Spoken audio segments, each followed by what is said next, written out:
Hi everybody, it's Bree here. I decided to make the Becoming a Wiccan Part 3.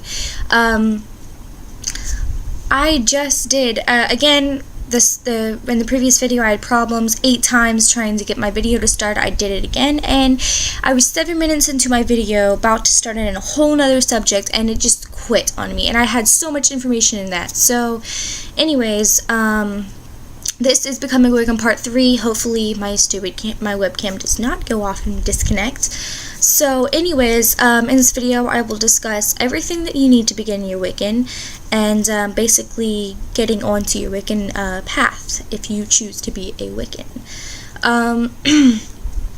So I want to begin with the elements. If you didn't watch the other videos, it is the first video actually. The pentagram is the balance of all the elements of the universe and life all together, never-ending circle. So I wanted to discuss actually being able to balance and harness these elements so that you can create a successful ritual that in the meantime will have a good outcome. So I have my Book of Shadows right here, and I want to discuss the elements. So I have a very, very brief descriptions of them. First off, I will give you a symbol of each element. First is air, which is this sign right here. It's a triangle with a line through it. That's air. It is thought and planning mode. It is east in the pentagram, and it has the representations are feather or incense on the altar. Now, thought and planning mode, emotional wise, is whenever you have a thought or idea of something. That's thought planning mode. That's an example. You have an idea. That's emotional wise. Physical is just the gentle breeze against your skin to the roaring winds of a hurricane. So that is air. Fire, which looks like in the Illuminati sign, but that is fire. That's the symbol.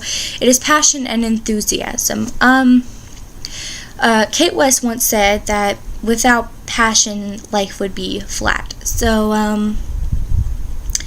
passion is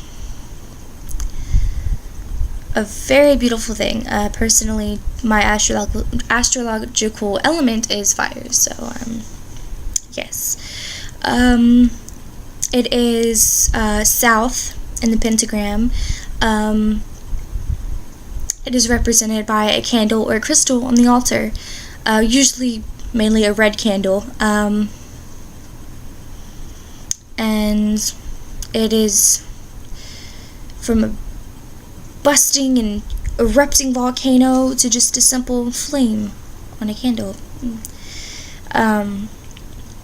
Next we have water.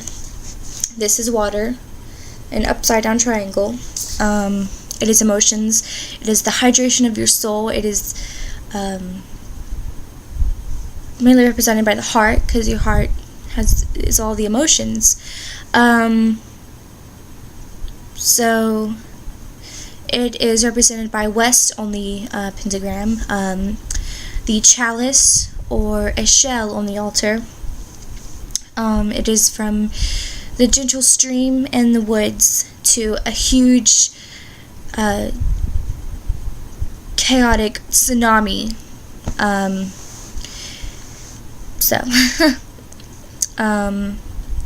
Oh, and again, fire is the passion. If you have an idea like air, this is the process. Beginning is air, that's the thought and idea. Then you get passionate about it, which is fire, and then you get emotional about it, which is water.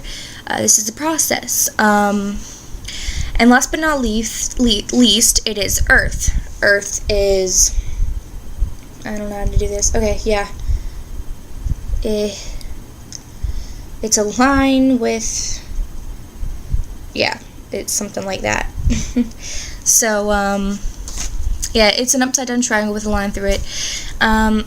It is the body, the temple. It is when life ultimately springs for rebirth. It is when you make all the mental things come to life. It is the process of magic. If you have an idea, if you have something in your mind that you want to do a ritual on that is the air, you begin to gather everything that you need, and you begin your ritual. Then that's fire, which is passion and enthusiasm. And then we have water also in the magic process, and that is when you put all your emotions, you put all your concentration into it. You are ready to make this work.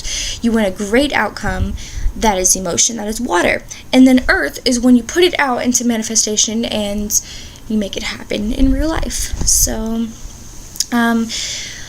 earth is just making it come to life. It is making it happen.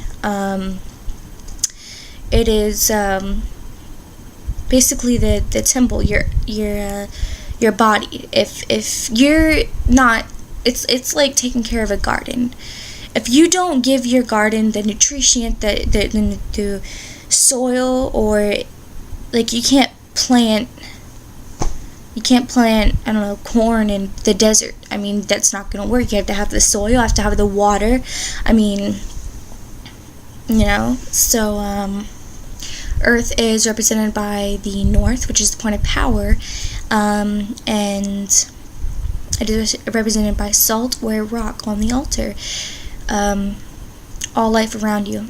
Really, it's earth, trees, everything around you. That is earth, basically. So yeah, that was a brief description. And what else I wanted to go over is visualization, meditation, and manifestation. So another required thing in magic that I require you to do, and what every other book would require you to do, is visualization. A good way to practice visualization is through meditation. You can't meditate and visualize what you want to happen if people are screaming all around you and you're not in a peaceful mood. You can't do that, can you? So that's why practicing visualization is very good, because some people don't really have the ability to visualize so clearly that they smell it, they hear it, they see it, they feel it. They just can't do that. I personally can't either. That's why through meditation we can practice that. And any Wiccan will tell you, or witch will tell you, that whenever you're doing a ritual, you need to know visualization. Because once you can meditate and visualize, then you will open an astral door for manifestation. That's how a spell works, that's how a ritual works, that's how it works, that's how magic works. There you know. So, that's what I learned. People may disagree, but that's what I learned, and that's what I think the truth is. So, I will go over reincarnation and what Wiccans believe in the meantime, after I go over Becoming Wiccan Part 3. So, some basic tools. I don't want to keep you too long. Some basic tools that you need to begin on your Wiccan journey is remember that the tools that I give you are not just they're magical. They're not gonna make it happen. These are just enhancements. Even without magic, people even have to use magic. Certain oils will heal sore muscles, will do something. These are plants. Incense gives you a certain atmosphere. Sandalwood, it's cleansing. Frankincense is cleansing and protecting. Sage is cleansing and protecting. There's a lot of representations for these certain plants and stuff. So, for certain rituals, you can't just have a main incense for every single ritual that you have. I mean, there's certain rituals, if you want to do a protection ritual, you might want to use sage and a white candle. If you want to do a binding ritual, you might want to use dragon's blood. I don't really know. I've never really done a binding ritual before. You might want to use a black candle for a binding ritual, because that's black. Every color represents something. Black is binding, like that. So, beginning on our tools, first of all, I think that you are going to need a Book of Shadows. A Book of Shadows, if you do not know, is a witch's basically journal, where she writes all her spells, rituals, gods, goddesses. I mean, these are crazy. Everything goes into this. Dreams. I mean, this is just, it's like a grimoire, and they said this in England. Next, you will need a, I don't have a thing yet, I really don't, but I do, everybody has their own, everybody has a connection with each tool that you need, well, you don't need on your, altar. You might want to, and a thame is used for power. That's the witch's sword, or the witch's knife, the witch's dagger. You don't really kill people with it, I mean, obviously, but it's for directing power, such as a wand, which is used for air and water. A thame is for fire and earth. So I don't recommend that you need a wand. I'd rather you just get a thame, because I don't know, just theme seems a lot more easier to get, plus it's less expensive, because everybody wants a nice wand, and you have to make wands and do all this stuff, and just getting a theme. So a theme I recommend that you have. You also need a chalice, which is like the goblets, which is a representation of the goddess, the water. It is where you it's like an offering cup to the gods and goddesses. And really, for fire, all you need is a red candle. Red candle, that's all you need. Earth is just salt. Wiccans and witches usually sprinkle salt around their circle whenever they are getting ready for ritual for protection. It's like a boundary, so no evil spirits come in, and if they are in the circle, they go out. So, yeah, so that's really everything you need. You also need an altar cloth, and you need an altar. Altar cloth, it's just respectful to have an altar cloth, and an altar, which is for the altar to the gods and goddesses. People usually get statues, but online you can't. Personally, I live in South Carolina. I don't have any Wiccan stores around here at all. There's like no witch stores here. So, and if there is, like at the flea market or something, I have to go to flea market. Anyways, so well, I would go to the flea market.